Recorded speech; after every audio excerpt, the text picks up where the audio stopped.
আসন্ন শারদীয়া দুর্গাপূজা শান্তিপূর্ণ ও উৎসবমুখর করতে চট্টগ্রাম উত্তর জেলা বিএনপির যুগ্ম আহ্বায়ক নুরুল আমিন চেয়ারম্যানের সাথে মতবিনিময় করেছেন মিরসরাই উপজেলা পূজা উদযাপন পরিষদের বিভিন্ন মন্ত্রীদের নেতৃবৃন্দরা।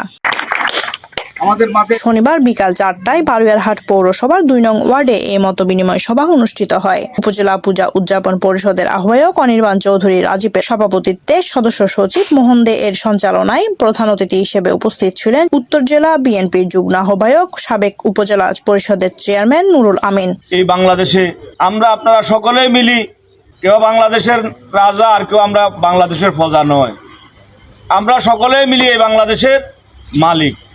সেহেতু আমাদের আপনাদের কারো অধিকার কারো কোনো গোষ্ঠী থেকে ছেয়ে নেওয়ার কোনো অবকাশ আছে বলে আমি মনে করি না। আপনাদের অধিকার সাংবিধানিক অধিকার, এটা নিশ্চিত আপনাদের কারো থেকে ছেয়ে পাওয়ার বিষয় আছে বলে আমি মনে করি না। সে অধিকার আদায় করে নেওয়া, সে অধিকার পাওয়া এটা সম্মানের নয়। এটা সে যদি আমরা আমাদের অধিকার পেতে হয় তাহলে আমরা বাংলাদেশের নাগরিক বলে তো মনে হয় না। যেহেতু আমরা বাংলাদেশের নাগরিক, সেহেতু আমরা কারো থেকে আপনাদের অধিকার সে নেওয়ার দরকার আছে বলে আমি মনে করি না।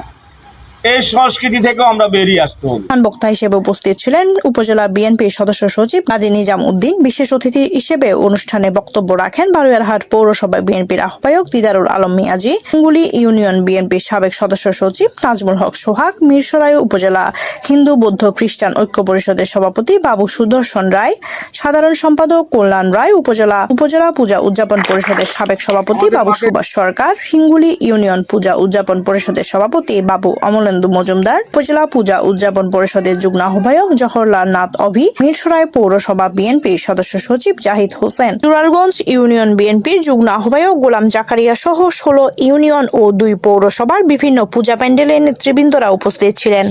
আমাদেরকে আপনারা অবহিত করবেন, এটুকু আপনাদের প্রতি আমাদের অনুরোধ থাকবে। তাহলে আমরা গিয়ে ঘটনাটা ট্যাকেল করতে পারবো বা সমাধান করতে পারবো। কোনো রকমের যদি এরকম আপনাদের কাছে কোনো রকমের সম্ভাবনা এবং খবর থাকে বা আপনারা আজ করতে পারেন, এটুকু আপনাদের অনুরোধ থাকবে যে আপনারা আগেই আমাদেরকে একটু জানাবেন, আমরা যেন আপনাদের সমস্যাটা সমাধান করতে